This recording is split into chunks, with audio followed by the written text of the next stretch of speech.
కలియుగ ప్రత్యక్ష దైవం శ్రీ వెంకటేశ్వర స్వామి. భక్తుల కోరికలను తీర్చే ఆ స్వామిని పూజించడానికి విశేషమైన రోజు శనివారం.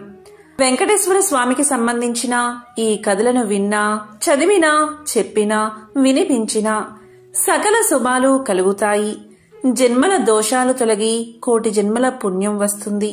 మరి ఆ కథలేంటో ఇప్పుడు ఈ వీడియోలో తెలుసుకుందాం.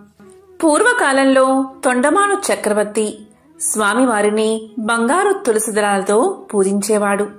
కొంతకాలానికి తొండమాను చక్రవర్తికి ఎవరో కూడా నాలాగా స్వామిని పూజించి ఉండరు అనే గర్వం తలకు ఎక్కింది. ఈ విధమైన భావంతోనే ఒకరోజు శ్రీవారి ఆలయంలోకి ప్రవేశించే సమయానికి తాను పూజించిన బంగారు తులసి దళాలు పక్కకు తొయ్యబడి మట్టితో చేసిన పూలు స్వామివారి పాదాలపై వేయబడి ఉన్నాయి. అది చూసిన తొండమానుడు ఆశ్చర్యానికి లోనై స్వామివారిని ప్రార్థించాడు. అది ఆలకించిన స్వామి ఇలా పలికాడు, రాజా, నీవే కాదు, నాకు ప్రియమైన భక్తులు అనేక మంది ఉన్నారు. అటువంటి వారిలో భీముడు ఒకడు. కుండలు చేసుకుని జీవించే కుమ్మరి అయిన భీముడు చెక్కతో నా విగ్రహాన్ని ఇంటిలో ప్రతిష్ఠించి ప్రతిరోజు కుండలు చేసిన తర్వాత చేతులకు అంటుకున్న మట్టితో పూలు చేసి వాటితో నన్ను పూజిస్తాడు. అవే ఈ మట్టి పువ్వులు. నాకు బంగారు పూలైనా మట్టి పూలైనా ఒక్కటే. అవి సమర్పించడం వెనుక ఉన్న భక్తే నాకు కావాల్సింది అని పలికాడు స్వామి. వెంకటేశ్వర స్వామివారి మాటలు విని జ్ఞానోదయమైన తొండమానుడు స్వామివారితో కలిసి భీముడి ఇంటికి చేరుకున్నాడు. శ్రీ వెంకటేశ్వరుని చూసిన ఆనందంతో భీముడు పరిపరి విధాలా కీర్తించి తన ఆతిథ్యాన్ని స్వీకరించమని స్వామిని కోరగా అందుకు స్వామి అంగీకరించగా పగిలిన మట్టి పెంకులో సంకటి తెచ్చి స్వామివారికి అందించాడు భీముడు. స్వామివారు దాన్ని స్వీకరించారు. ఇది చూసిన తొండమానుడు భక్తి పారవస్యంలో మునిగిపోయాడు. అప్పట్నుంచి ప్రతిరోజు సగం పగిలిన మట్టి పెంకులో నివేదన పెట్టే ఆచారాన్ని ఏర్పరిచాడు. ఇప్పటికీ నిత్యం నైవేద్యం కుండ పెంకులోనే సమర్పించబడుతుంది. వివిధ రకాలైన పిండి వంటలు గంగాళాల కొద్దీ నైవేద్యంగా సమర్పించబడుతూ ఉన్నా అవన్నీ గర్భాలయానికి ముందున్న శయన మండపంలోనే నివేదిస్తారు. ఒక్క ఓడు నైవేద్యం మాత్రం గర్భాలయంలోకి తీసుకువెళ్లి నివేదిస్తారు. ప్రతిరోజు నివేదన కొరకు కొత్త కుండ పెంకునే ఉపయోగిస్తారు. అందువల్లే స్వామివారికి తోమని పల్లాలవాడు అనే పేరు ఏర్పడింది. కాగా కుమ్మరి భీముడు కుర్వతి నంబిగా ప్రసిద్ధి చెందాడు.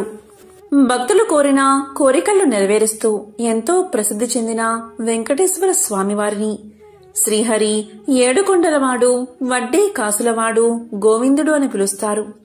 అయితే స్వామివారిని దర్శించుకునే భక్తులు తప్పనిసరిగా స్వామివారిని గోవిందా గోవిందా అనే పేరుతో పూజించడం మనం చూస్తున్నాము. అయితే స్వామివారిని ఈ విధంగా గోవిందా అనే పేరుతో పూజించడానికి గల కారణమేమిటి, ఈ పేరు వెనుక ఉన్న కథ ఏమిటి అనే విషయాలను ఇప్పుడు తెలుసుకుందాం. పురాణాల ప్రకారం ఒకరోజు శ్రీ వెంకటేశ్వర స్వామి అగస్త్య మహర్షి యొక్క ఆశ్రమానికి వెళ్లి నన్ను శ్రీనివాసుడు అని పిలుస్తారు. మీ ఆశ్రమంలో చాలా గోవులు ఉన్నాయి కదా, నాకు ఒక గోవు కావాలి అని అడగడంతో అందుకు అగస్త్య మహాముని చాలా సంతోషించి ఇలా పలికారు, స్వామి, నేను మీకు గోవులను ఇవ్వడానికి నాకు ఎలాంటి అభ్యంతరమూ లేదు. కాని వేదాల ప్రకారం పత్ని లేనిదే గోదానం చేయకూడదు. కనుక మీరు సతీ సమేతంగా వస్తే సంతోషంగా మీకు గోదానం చేస్తాను అని చెప్పడంతో శ్రీనివాసుడు అక్కడి నుంచి వెళ్లిపోతాడు. అయితే ఆశ్రమంలో అగస్త్యుడు లేని సమయంలో శ్రీనివాసుడు పద్మావతిని వెంట తీసుకుని ఆశ్రమానికి వెళ్లి అగస్త్యుడి శిష్యుణ్ణి, నన్ను మీ గురువుగారు రమ్మన్నారు. గోదానం చెయ్యాలంటే సతీ సమేతంగా రమ్మని చెప్పారు. మీ గురువుగారి ఆజ్ఞ మేరకు సతీ సమేతంగా వచ్చాను. నాకు గోవు ఇవ్వు అనడంతో అందుకు ఆ శిష్యుడు తన గురువు లేనిదే గోవులు ఇవ్వడానికి నిరాకరించాడు. మీరు గురువు ఉన్నప్పుడు రావాల్సిందని సూచించాడు. ఈ మాట విన్న శ్రీనివాసుడు ఎంతో కోపంతో తిరుమల కొండవైపు నడుచుకుంటూ వెళ్లసాగాడు. అప్పుడే ఆ సమయానికి ఆశ్రమానికి వచ్చిన అగస్త్యుడితో శిష్యులు జరిగిందంతా చెప్పగా, దాంతో అగస్త్యుడు తన శిష్యులతో పాటు మరికొంతమందిని గోవును తీసుకుని శ్రీనివాసుడి దగ్గరికి బయలుదేరతాడు. ఆ సమయంలో స్వామిని కొంత దూరం నుంచి చూసిన అగస్త్యుడు స్వామి అని పిలిచినా అప్పటికీ స్వామివారు కోపంతో అతని మాటలు పట్టించుకోలేదు. ఈ క్రమంలోనే మళ్లీ అగస్త్యుడు గోవా ఇందా అని చెబుతాడు. గోవా అంటే ఆవు, ఇందా అంటే ఇదిగో అని అర్థం. అలా గోవిందా గోవిందా అని పిలవడంతో ఆ పేరు గోవిందగా మారి స్వామివారిని గోవింద నామస్మరణ చేస్తూ భక్తులు పూజిస్తున్నారు. తిరుమలలో పూసిన ప్రతి పువ్వు స్వామి పాదాల చింతకు చేరాలి అనుకుంటుంది. శ్రీవారి తోమాల సేవలో మురవాలి అనుకుంటుంది. స్వామి గుండెలపై ఒదిగిపోవాలి అనుకుంటుంది. శ్రీవారి సొగసైన ముఖంపై గెడ్డం మీద పచ్చ కర్పూరాన్ని ఎందుకు అద్దుతారు? అక్కడ స్వామిని ఎవరు కొట్టారు? తిరుమల ఆలయంలో మహాద్వారానికి కుడివైపున కనిపించే గుణపం కథ ఏమిటి? తిరుమలలో స్త్రీలు పువ్వులు ఎందుకు పెట్టుకోరు? ఈ ప్రశ్నలన్నిటికీ ఒకే సమాధానం, అనంత ఆళ్వారులు. శరణుజొచ్చిన భక్తులపై ఆ వెంకటాచలపతి ఎంతటి దయావర్షం కురిపిస్తారో చెప్పే కథే ఇది. అనంతాచార్యుల చరితం నిష్కల్మషమైన భక్తికి తార్కాణం. తిరుమలలో పూసిన ప్రతి పువ్వు స్వామి పాదాల చెంతకు చేరాలి అనుకుంటుంది. ఇలాగే స్వామి సేవలో తరించి ఆయన పాదాల మీద రాలిన గొప్ప భాగవోత్తముడు అనంత ఆళ్వారులు. అనంత ఆళ్వారుల గురించి తెలుసుకోవడం అంటే భక్తులపై శ్రీనివాసుడి అనంతమైన ప్రేమ, వాత్సల్యం గురించి తెలుసుకోవడమే. శ్రీరంగంలో భగవత్ రామానుజుల శిష్యులే అనంతాచార్యులు. ఒకనాడు రామానుజులు అనుగ్రహ భాషణం చేస్తూ తిరుమలలో అలంకార ప్రియుడైన శ్రీనివాసుడికి పుష్ప కైంకర్యాలు సక్రమంగా జరగడం లేదని ఆవేదన వ్యక్తం చేశారు. కాని దట్టమైన అడవులు, క్రూర మృగాలు, విషసర్పాలు సంచరించే శేషాచల కొండల్లో ఎవరు ఉండగలరు? అక్కడ చెరువు తవ్వి బృందావనం తయారు చేసి పుష్పసేవ ఎవరు చేస్తారు? ఈ విధంగా గురువు రామానుజుల మనసులోని బాధను అర్థం చేసుకున్న శిష్యుడైన అనంతాచార్యుడు తాను వెళ్లి వెంకటాచలపతికి పుష్ప కైంకర్యాలు సమర్పిస్తాను అన్నారు. గురువుగారికిచ్చిన మాట ప్రకారం గర్భవతి అయిన భార్యను తీసుకుని తిరుమలకు చేరారు అనంత ఆళ్వారులు. రావడంతోనే పూలతోట పనులు ప్రారంభించారు. అనంత ఆచార్యుల వేదానికి స్వేదానికి శ్రీవారు కదిలిపోయాడు, కరిగిపోయాడు. భార్యతో కలిసి చెరువు తవ్వుతున్న బక్కపల్చిని అనంతాచార్యుల దగ్గరకు సాక్షాత్తు శ్రీనివాసుడే ఒక బాలుడి రూపంలో వచ్చాడు. నీకు నేను సహాయం చేస్తాను అన్నాడు. కాని పసిబాలుడితో పని చేయించుకోవడం ఏమిటి అని అనంతాచార్యుల వారు వద్దని వారించారు. బాలుడు ఎంత బతిమాలినా వద్దన్నారు. కాని అనంత ఆచార్యులకు తెలియకుండా ఆయన భార్యకు చెరువు తవ్వడంలో సాయం చేస్తూ ఉన్నాడు ఆ బాలుడు. ఆ దృశ్యం చూసిన అనంత ఆచార్యులకు కోపం కట్టలు తెంచుకుంటుంది. సాయం వద్దని చెప్పినా ఎందుకు చేస్తున్నావంటూ బాలుణ్ణి తరుముతారు. పట్టరాని కోపంతో బాలుడిపై గుణపం విసురుతారు. మర్నాడు పుష్ప కైంకర్యం కోసం ఆనంద నిలయానికి వెళ్లిన అనంత ఆళ్వారు స్వామి గడ్డం నుంచి రక్తం రావడాన్ని గమనించి బాలుడి రూపంలో వచ్చింది శ్రీవారే అని గ్రహించి తల్లడిల్లిపోయారు. వెంటనే వెంకటనాథుడి గడ్డానికి పచ్చ కర్పూరాన్ని అద్దుతారు. ఇప్పటికీ ఈ ఆచారం తిరుమలలో కొనసాగుతుందని చెబుతారు. అలా తిరుమల ఆలయంలో నిత్యం పుష్ప కైంకర్యం చేసిన పరమభక్తుడే అనంత ఆళ్వారు. తిరుమలలో స్వామివారికి నిత్యం పూలు సమర్పించి సేవ చేసుకునే భాగ్యం పొందిన తొలి భక్తుడే అనంత ఆళ్వారు. గురు రామానుజుల ఆదేశాలతో శ్రీవారికి పుష్ప కైంకర్య విధానాన్ని అమలు చేసింది అనంత ఆచార్యులే. శ్రీవారి సేవ కోసం పూల సాగుకు అనంత ఆళ్వారు ఏర్పాటు చేసిన పూలవనాన్ని అనంత ఆళ్వారు తోటగా పిలుస్తారు. మల్లెలు, మందారాలు, చామంతులు, సంపెంగలు, కలువలు, కనకాంబరాలు, గులాబీలు, నంది వర్ధనాలు, బిల్వదళాలు, తులసి దళాలతో ఈ నందనవనం అలరాడుతూ ఉంటుంది. ఇప్పటికీ అనంతాచార్యుల వంశీయులు స్వామికి నిత్యం పుష్ప కైంకర్యాలను సమర్పిస్తున్నారు. తిరుమల ఆలయంలో పడి కావలి మీదుగా ఆలయ ప్రవేశం చేసినప్పుడు కుడివైపున గోడకు తగిలించి ఉన్న గడ్డపారును చూడగాని అనంత ఆల్వారులు గుర్తుకు వస్తారు. అలాగే సొగసైన స్వామి ముఖంపై చుబుకానికి అద్దిన పచ్చ కర్పూరాన్ని చూసిన అనంత ఆల్వారుల అమాయకమైన భక్తి మదిలో మెదులుతుంది. శరణాగతి తత్వానికి ప్రతీకగా నిలిచింది అనంత ఆల్వారుల జీవితం. స్వామికి సంబంధించిన మరొక విశేషమైన కథను ఇప్పుడు విందాం. పూర్వకాలంలో అవంతి దేశంలో భాగ్యనగరము అనే పట్టణం ఉండేది. పేరుకు తగినట్లుగాని ఆ పట్టణంలో భాగ్యవంతులకు కొదువలేదు. అయితే వారు తమ తమ సంపదలను చూసుకుని గర్విస్తూ మిగిలిన సామాన్యులను అతి హీనంగా చూసేవారు. ఆ ఐశ్వర్యమంతా తమ గొప్పే అని తెలుస్తూ నిత్యం పూజలు కాదు కదా, విశేష రోజుల్లో కూడా ఏ పూజలు చేసేవారు కాదు. అప్పుడు శ్రీమన్నారాయణుడికి వీరందరికీ జ్ఞానోదయం కలిగించాలని తోచింది. ఒక రోజున ధనవంతులందరూ విందు వినోదాల్లో మునిగి తేలుతున్నారు.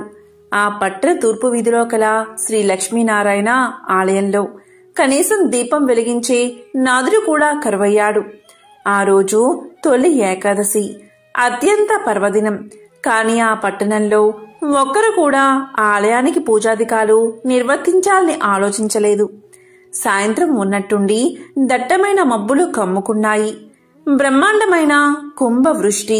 వ్యాపారులందరి ఇల్లు నీట మునిగిపోసాగాయి. అంతా గాఢాంధకారం. తెల్లవారేసరికి ఊరంతా నేలమట్టమైంది. వ్యాపారుల ఇళ్లన్నీ కూలిపోయాయి. ఐశ్వర్యాలన్నీ పోయి చివరికి కట్టుబట్టలతో మిగిలారు. ఎందుకీ ఉపద్రవం, ఎందుకీ జలప్రలయం, ఎవరికీ అంతుపట్టలేదు. అంతలో వారికి ఒక విశేషం కనిపించింది.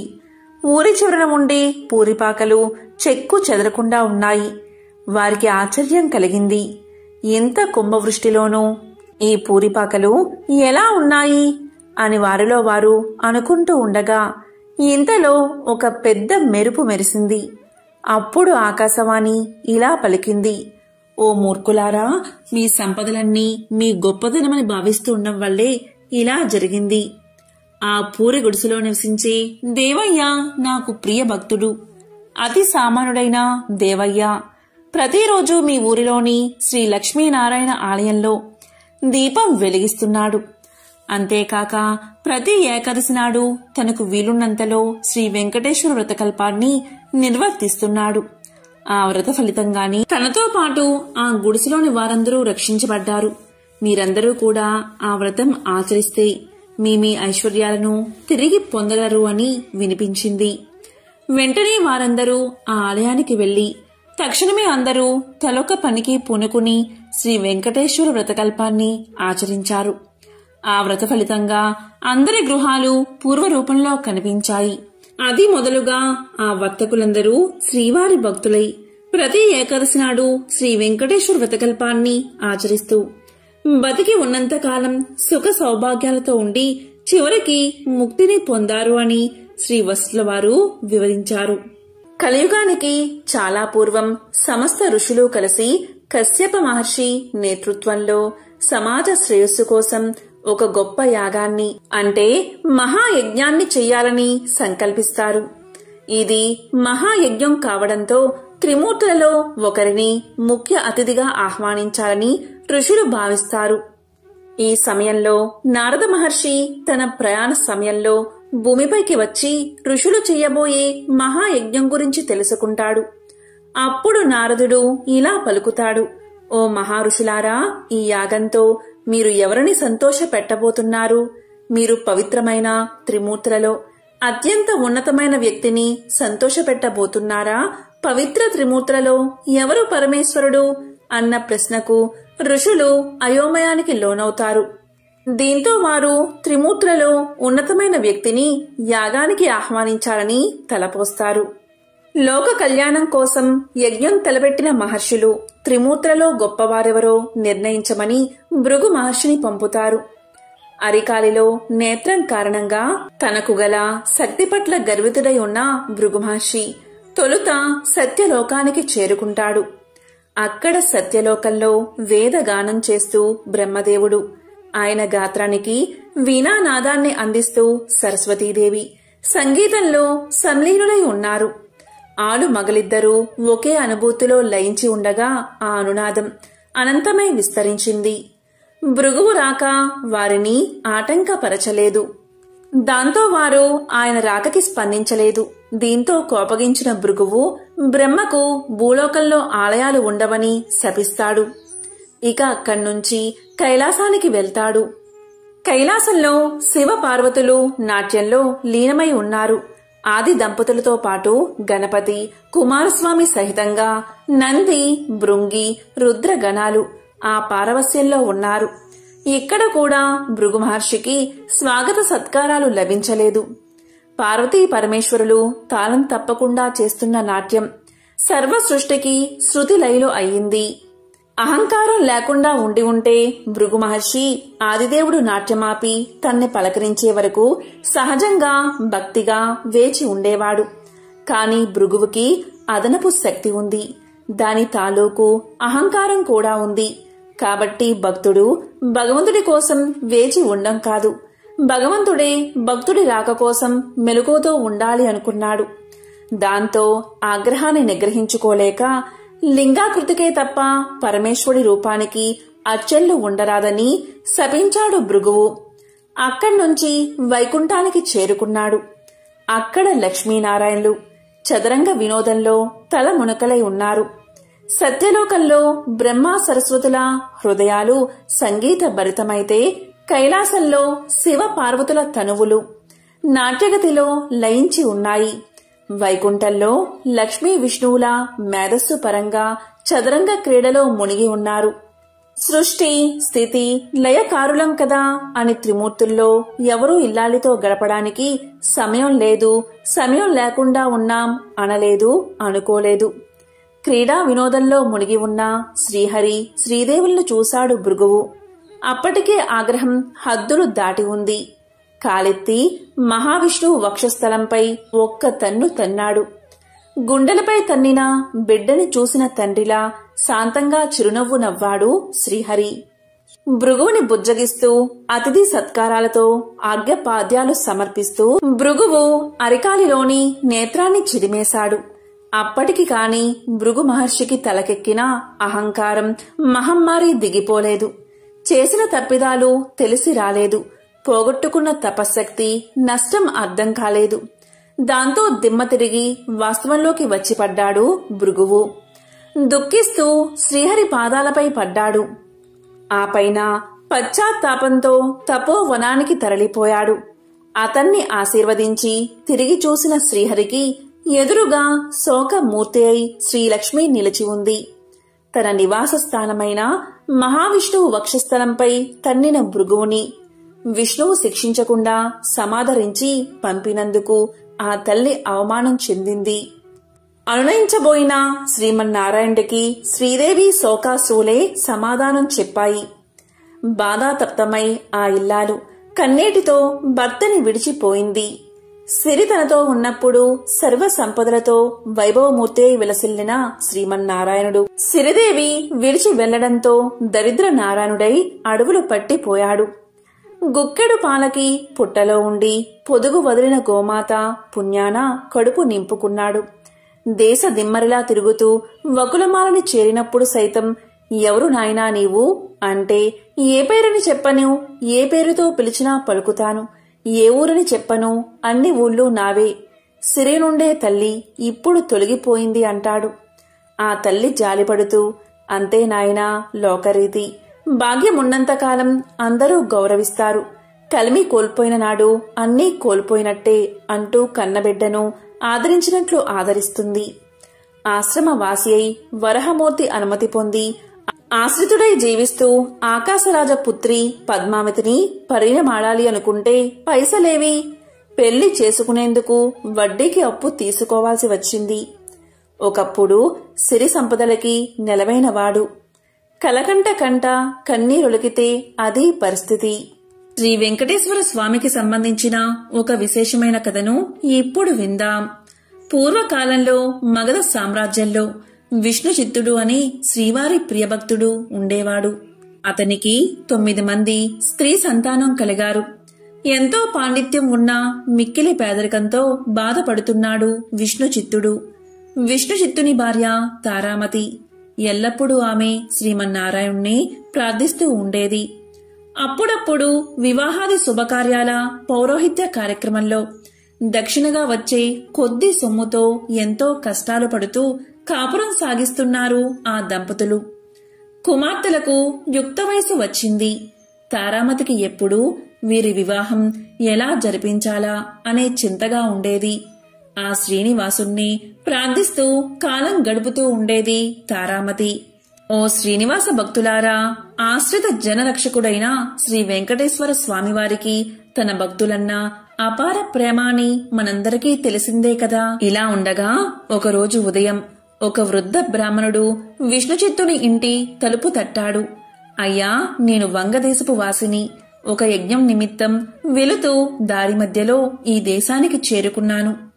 దయచేసి ఈ ఒక్కరోజు మీ ఇంట్లో ఉండనిస్తే తిరిగి రేపు ఉదయమే వెళ్లిపోతాను అని విష్ణుచిత్తుణ్ణి అర్థించాడు.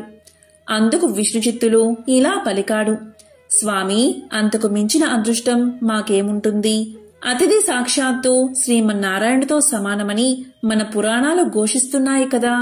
తమరు ఎటువంటి సంకోచం లేకుండా మా ఇంట్లో తప్పక ఉండవలసింది అని ఆ ముసలి బ్రాహ్మణుణ్ణి లోపలికి తీసుకువచ్చి సపరిచర్యలు చేశాడు.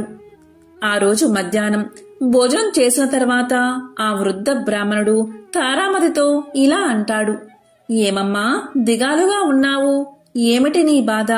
ఏమీ సంకోచించకుండా చెప్పు అన్నాడు. అప్పుడు తారామతి ఇలా అంటుంది.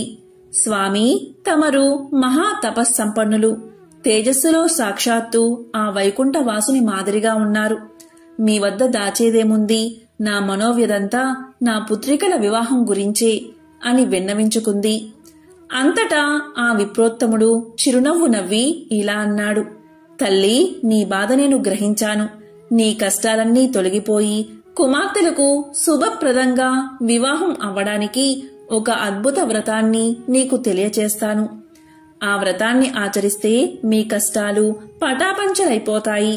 శ్రీ వెంకటేశ్వర వ్రతము అనే వ్రతం మిక్కిలి సులభతరం అని చెప్పి ఆ వ్రత విధానమంతా ఆ దంపతులకు వివరించాడు. అంతటా విష్ణుచిత్తుడు ఇలా పలికాడు. స్వామి, మహా సంతోషం. ఇంతకు మించిన భాగ్యం ఏముంటుంది మాకు? ఎన్నో రోజులు ఎందుకు, శుభస్థ శీఘ్రమని పెద్దలు అన్నారు కదా. ఈ రోజే ఎంతో మంచి రోజు. ఈ రోజు తమరు చెప్పిన శ్రీ వెంకటేశ్వర వ్రతాన్ని ఆచరిస్తాము అని విష్ణుచిత్తులు తారామతి దంపతులిద్దరూ తన కుమార్తెలందరితో కలిసి ఆ రోజు సాయంకాలమే బంధుమిత్రులను పిలుచుకుని శ్రీ వెంకటేశ్వర వ్రతాన్ని అత్యంత భక్తి శ్రద్ధలతో ఆచరించారు. వచ్చిన భక్తులందరూ వ్రతం పూర్తయిన తర్వాత తీర్థ ప్రసాదాలు స్వీకరించి తమ తమ గృహాలకు వెళ్లిపోయారు.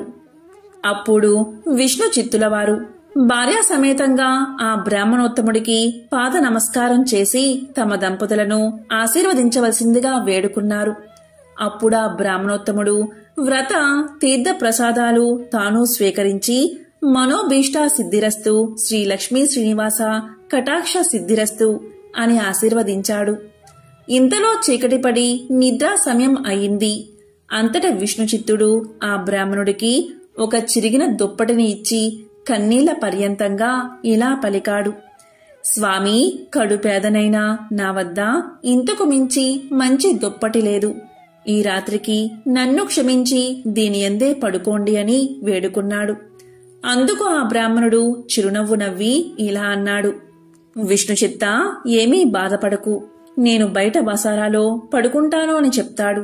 కొద్దిసేపటికే అందరూ కూడా నిద్రలోకి జారుకున్నారు. రాత్రి 4వ జామున ఉరుములు మెరుపులతో పెద్ద వర్షం కురిసింది. అంతా కటిక చీకటి. గాఢాంధకారంలో కంటికి ఏమీ కనబడట్లేదు. విష్ణుచిత్తునికి బయట పడుకున్న ఆ ముసలి బ్రాహ్మణుడు ఎలా ఉన్నాడో అని బెంగగా ఉంది.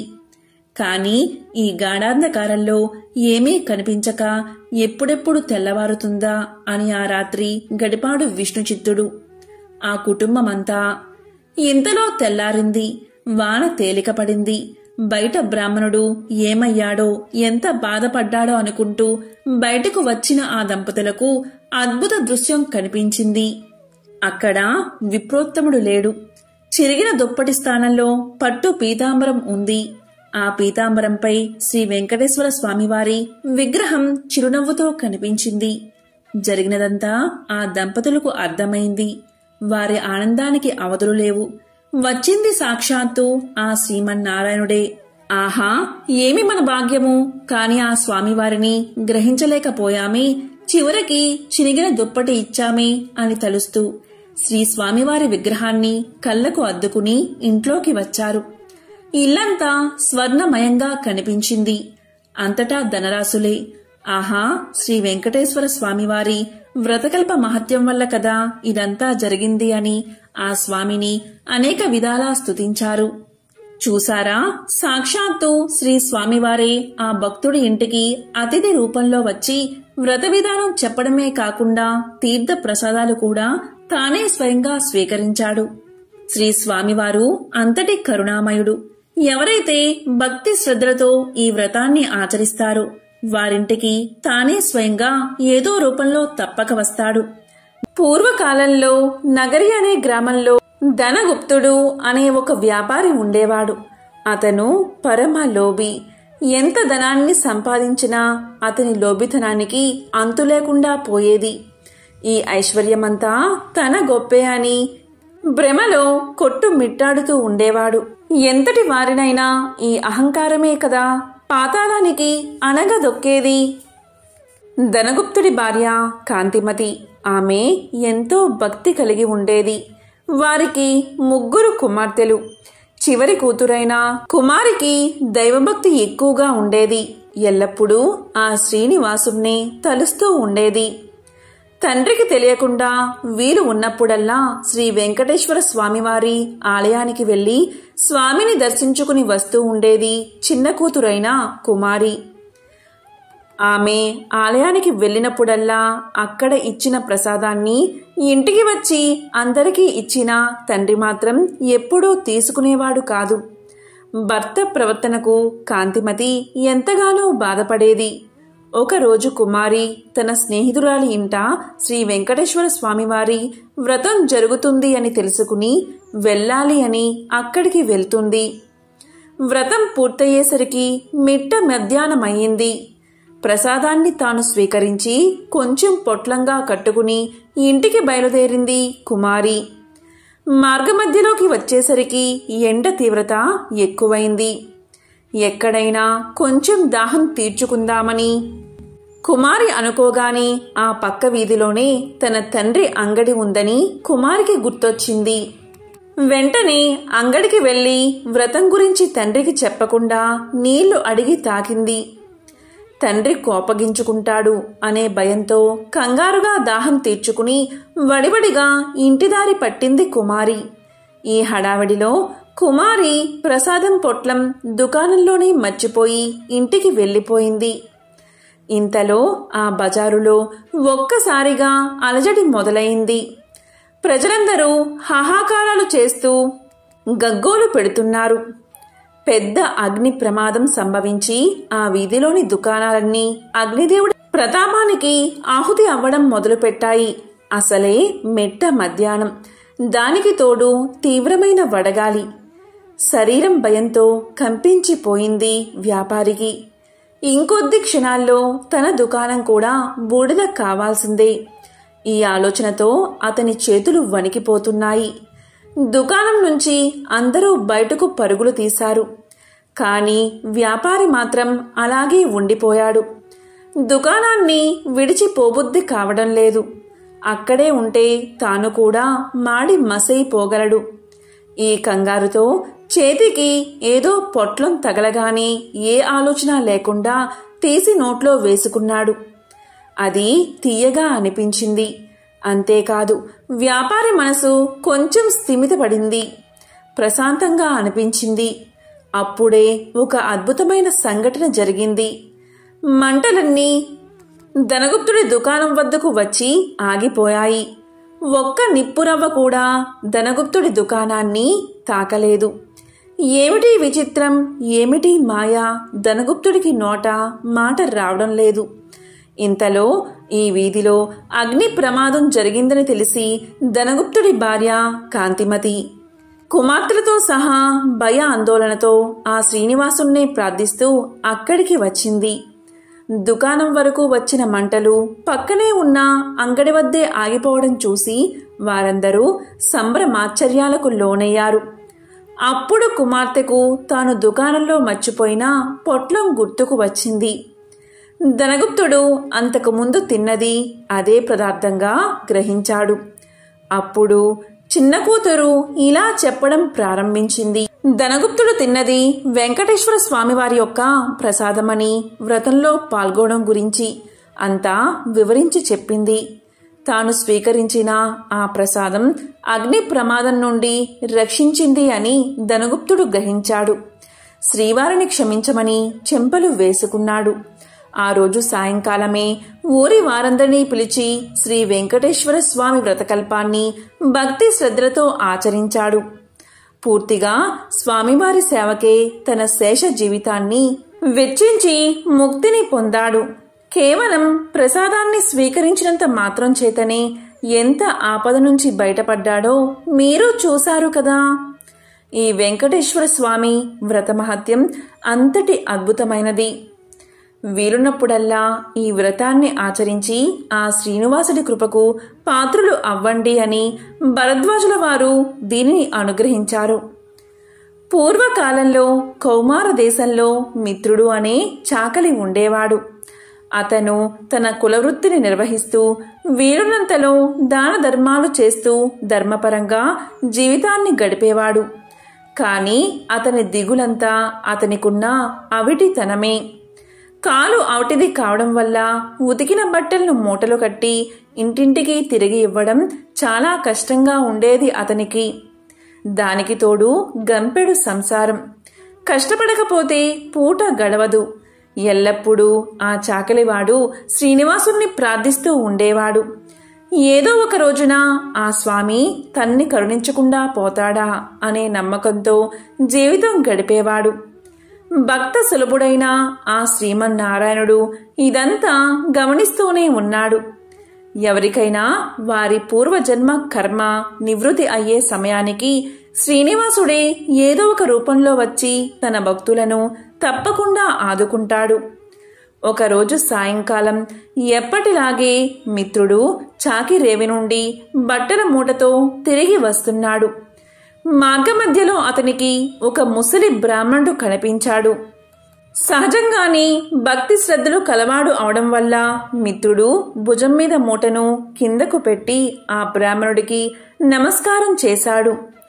అప్పుడు ఆ విప్రోత్తముడు ఇలా పలికాడు, ఎంతో బాధపడుతున్నావు.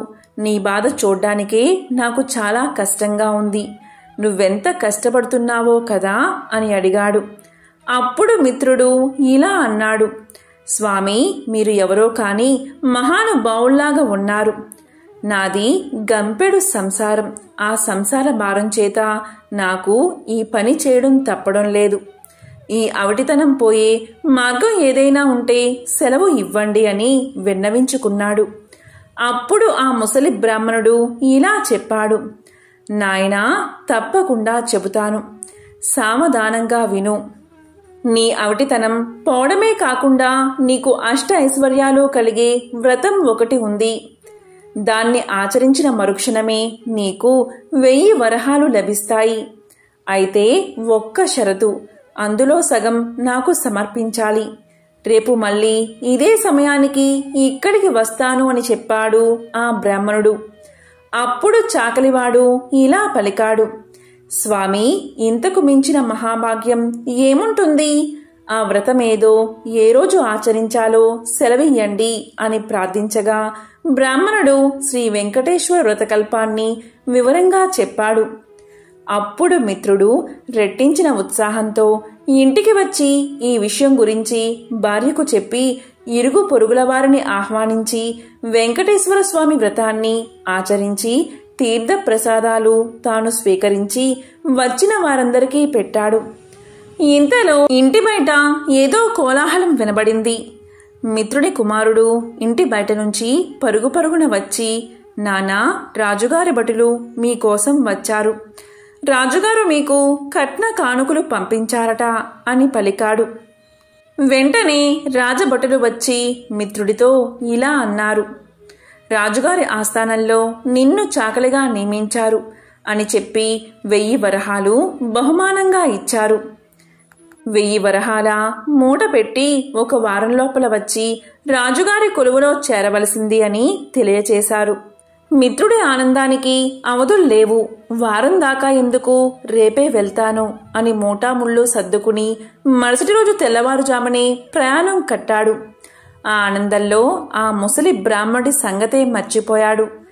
మార్గమధ్యలో గుర్తుకు రాగా 1 నెల తర్వాత కలవచ్చులే అనుకున్నాడు చాకలి. వెళ్ళి రాజుగారి ఆస్థానంలో చేరాడు. రోజులు నెలలు గడిచిపోతున్నాయి. ఆ బ్రాహ్మణుడికి ఇచ్చిన మాట పూర్తిగా మర్చిపోయాడు. అప్పుడు బ్రాహ్మణ రూపంలో వచ్చిన ఆ స్వామివారికి కోపం వచ్చింది. మానవ నైజం ఇంతే అనుకున్నారు. స్వామివారు తన మహత్యాన్ని చూపించాలి అని నిర్ణయించుకున్నారు. మరుసటి రోజే రాజుగారి ఆస్థానంలోని రాణిగారి నగలు మాయమయ్యాయి. మిత్రుడికి కఠిన కారాగార శిక్ష పడింది. రాజభటులు మిత్రుణ్ణి పలు విధాలుగా శిక్షించారు. ఎందుకు ఇలా జరిగింది, ఎందుకీ అభాండం తన మీద పడింది అని తలుస్తున్న మిత్రుడికి ఆ రాత్రి స్వామివారు కలలో కనబడి వృద్ధ బ్రాహ్మణి రూపంలో వచ్చింది తనే అని, తనకు ఇచ్చిన మాట నిలబెట్టుకోకపోవడం వల్లే ఇలా జరిగిందని తెలియచేశారు. అప్పుడు మిత్రుడు ఇలా పలికాడు, స్వామి, నేను ఎంతో పాపాత్ముడిని. ఎంతటి అపరాధం చేశానో దయచేసి నన్ను కరుణించండి. ప్రతి నెల మీ వ్రతాన్ని ఆచరిస్తాను. నా సంపాదనలో సగం భాగం ప్రతి నెల జీవితాంతం తమకే సమర్పిస్తాను అని చెంపలు వేసుకుని స్వామివారిని పరిపరి విధాలుగా వేడుకున్నాడు. భక్తజన బాంధవుడైన స్వామివారు అందుకు సంతోషించి మిత్రుణ్ణి అనుగ్రహించారు. శ్రీవారి అనుగ్రహం చేత రాణిగారి నగలు వేరే ప్రదేశంలో మరుసటి రోజే దొరికాయి. మిత్రుడు దొంగలించలేదు అని రాజుగారు గ్రహించారు. మిత్రుడిని కారాగారం నుంచి వదిలేశారు. అప్పట్నుంచి మిత్రుడు స్వామివారికి ఇచ్చిన మాట ప్రకారం ప్రతి నెల శ్రీ వెంకటేశ్వర స్వామివారి వ్రతాన్ని ఆచరిస్తూ తన సంపాదనలో సగభాగం స్వామివారికే సమర్పిస్తూ కలకాలం సుఖంగా జీవించి చివరన ముక్తిని పొందాడు అని అత్రి మహర్షివారు సెలవిచ్చారు. పూర్వకాలంలో సుగద సామ్రాజ్యంలో విష్ణుచిత్తుడు అనే శ్రీహరి ప్రియభక్తుడు ఉండేవాడు. అతనికి 9 మంది ఆడపిల్లలు. అతను ఎంతో పాండిత్యం తెలిసినవాడు. అయినా కూడా పేదరికంలో బాధపడుతూ ఉండేవాడు. విష్ణు చిత్తుడి భార్య తారామతి ఎల్లప్పుడూ ఆ శ్రీమన్నారాయణుడి పాదపద్మాలయంతే మనసు లగ్నం చేసి ప్రార్థిస్తూ ఉండేది. అప్పుడప్పుడు వివాహాది శుభకార్యాల్లో పాల్గొనేవాడు విష్ణు చిత్తుడు. దక్షిణగా వచ్చే కొద్దిపాటి సొమ్ముతో అష్ట కష్టాలు పడుతూ సంసార సాగరాన్ని సాగిస్తున్నాడు. పిల్లల పెళ్లిళ్ళు ఎలా జరపాలి అని ఆలోచిస్తూ శ్రీనివాసుని తలుచుకుంటూ కాలం గడిపేది విష్ణు చిత్తుని భార్య. ఒకరోజు ఉదయాన్నే ఒక వృద్ధ బ్రాహ్మణుడు విష్ణు చిత్తుని ఇంటి తలుపు తట్టాడు. అయ్యా, నేను వంగదేశపు వాడిని. ఒక యజ్ఞం నిమిత్తం వెళుతూ దారి మధ్యలో ఈ దేశానికి వచ్చాను. దయచేసి ఈ ఒక్కరోజు మీ ఇంట్లో ఉండనిస్తే తిరిగి రేపు ఉదయాన్నే వెళ్ళిపోతాను అని అర్థించాడు. అప్పుడు విష్ణు చిత్తుల వారు ఇలా పలికారు, స్వామి, అంతకు మించిన అదృష్టం మాకేముంది? తమరు ఎటువంటి సంకోచమూ లేకుండా మా ఇంటిలో ఉండండి అని ఆ వృద్ధ బ్రాహ్మణుణ్ణి లోపలికి తీసుకువచ్చి సపరి చర్యలు చేశాడు. వృద్ధ బ్రాహ్మణుడు విష్ణుచిత్తుడి భార్యను చూసి ఇలా అన్నాడు, ఏమమ్మా అలా ఉన్నావు? ఏమిటి నీ దిగులు? నాకు చెప్పు అన్నాడు. అప్పుడు తారామతి ఇలా పలికింది, స్వామి, మీరు చూస్తే తేజో సంపన్నులాగా ఉన్నారు. నాకు చింత ఏమీ లేదు. కేవలం నా బాధ అంతా నా బిడ్డల వివాహం గురించి మాత్రమే అని విన్నవించింది. అప్పుడు వృద్ధ బ్రాహ్మణుడు ఇలా పలికాడు, నీ కష్టాలన్నీ తొలగి నీ కుమార్తెలకు శుభప్రదంగా వివాహం కలగడానికి ఒక అద్భుతమైన వ్రతాన్ని చెప్తాను. ఆ వ్రతాన్ని ఆచరించడం వల్ల మీ కష్టాలన్నీ తొలగిపోయి భోగ భాగ్యాలతో తులతూగుతారు. శ్రీ వెంకటేశ్వర స్వామివారి వ్రతం ఎంతో సులభతరం అని వ్రత విధానాన్ని మొత్తం ఆ దంపతులకు వివరించి చెప్పాడు. అప్పుడు విష్ణుచిత్తుడు సంతోషించి ఇలా పలికాడు, స్వామి, మహా సంతోషం. ఇంతకు మించిన మహాభాగ్యం మాకు ఏముంటుంది? ఎన్నో రోజులు ఎందుకు, శుభస్థ శీఘ్రం అని అన్నారు కదా మన పెద్దలు. ఈరోజే శనివారం. ఎంతో శుభమైన ఈ రోజు తమరు సెలవిచ్చిన శ్రీ వెంకటేశ్వర స్వామివారి వ్రతాన్ని ఆచరిస్తాము అని విష్ణుచిత్తుల దంపతులు తమ కుమార్తె అందరితో కలిసి ఆ రోజు సాయంకాలమే బంధుమిత్రులను ఆహ్వానించి శ్రీ వెంకటేశ్వర స్వామివారి వ్రతాన్ని అత్యంత భక్తి శ్రద్ధలతో ఆచరించారు. వచ్చిన భక్తులందరూ వ్రతం పూర్తయిన తర్వాత తీర్థ ప్రసాదాలు స్వీకరించి తమ తమ గృహాలకు వెళ్లిపోయారు. అప్పుడు విష్ణుచిత్తుల వారు భార్యాసమేతంగా ఆ వృద్ధ బ్రాహ్మణుడుకు పాద సత్కార్యాలు గావించి తమ దంపతులను ఆశీర్వదించవలసిందిగా కోరుకున్నారు. ప్రసాదాలు తాము కూడా స్వీకరించారు. ఆ బ్రాహ్మణుడు కూడా ఆ వ్రత ఫల నైవేద్యాలను స్వీకరించి మనోభీష్ట ఫల సిద్ధిరస్తు అని పలికాడు. శ్రీ లక్ష్మీ శ్రీనివాస కటాక్ష సిద్ధిరస్తు అని ఆశీర్వదించాడు. ఇంతలో చీకటి పడి నిద్ర సమయమైంది. అప్పుడు విష్ణుచిత్తుడు బ్రాహ్మణుడికి ఒక చిరిగిన దుప్పటిని ఇచ్చి కన్నీళ్లు పర్యంతమై ఏడ్చి ఇలా పలికాడు, స్వామి, కడు పేదవాడైన నేను, నా వద్ద ఇంతకు మించి మంచి దుప్పటి లేదు. ఈ రాత్రికి నన్ను క్షమించి దీనియందే విశ్రమించవలసింది అని వేడుకున్నాడు. అందుకు ఆ బ్రాహ్మణుడితో వృద్ధ బ్రాహ్మణుడు ఇలా పలికాడు, నీవు ఏమీ చింతించవద్దు అని చెప్పి తన బయట వసారాలో పడుకుంటాను అని చెప్పాడు. కొద్దిసేపటికే అందరూ నిద్రలోకి జారుకున్నారు.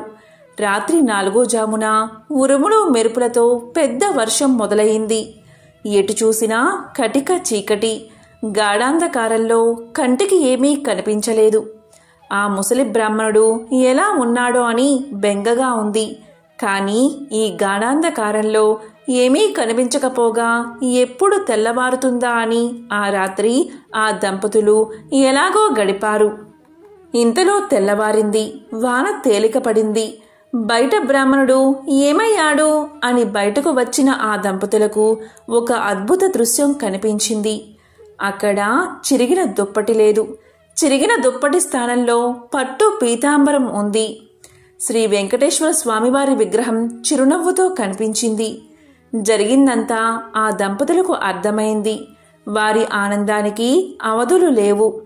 వచ్చింది సాక్షాత్తు ఆ శ్రీమన్నారాయణుడే. ఆహా, ఏమి మన భాగ్యము! ఎన్నో జన్మల పుణ్యఫలం. కానీ మనం ఆ స్వామివారిని గ్రహించలేకపోయాం. చివరికి చిరిగిన దుప్పటి ఇచ్చాము అని తలుస్తూ ఆ స్వామివారి విగ్రహాన్ని కళ్ళకు అద్దుకుని ఇంట్లోకి తీసుకువచ్చారు. ఇల్లంతా స్వర్ణమయంగా కనిపించింది. అంతటా ధనరాశులే.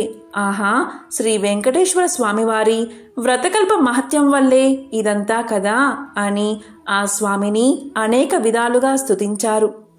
చూసారా, సాక్షాత్తు స్వామివారే ఆ భక్తుడి ఇంటికి అతిథి రూపంలో వచ్చి వ్రత విధానాన్ని చెప్పడమే కాకుండా తీర్థ ప్రసాదాలు కూడా తానే స్వయంగా స్వీకరించాడు. స్వామివారు అంతటి కరుణామయుడు. ఎవరైతే భక్తి శ్రద్ధలతో ఈ వ్రతాన్ని ఆచరిస్తారో వారింటికి తానే స్వయంగా ఏదో ఒక రూపంలో తప్పకుండా వస్తారు. మీరందరూ కూడా శ్రీ వెంకటేశ్వర స్వామివారి వ్రతాన్ని ఆచరించి స్వామివారి కరుణా కటాక్షాలను పొందండి. శ్రీ లక్ష్మీ శ్రీనివాస కటాక్ష సిద్ధిరస్తు అని విశ్వామిత్రుల వారు దీన్ని సెలవిచ్చారు. కలియుగ వాసులైన అందరి కష్టాలు గట్టెక్కించడానికి స్వామివారు తిరుమల కొండపై అవతరించారు.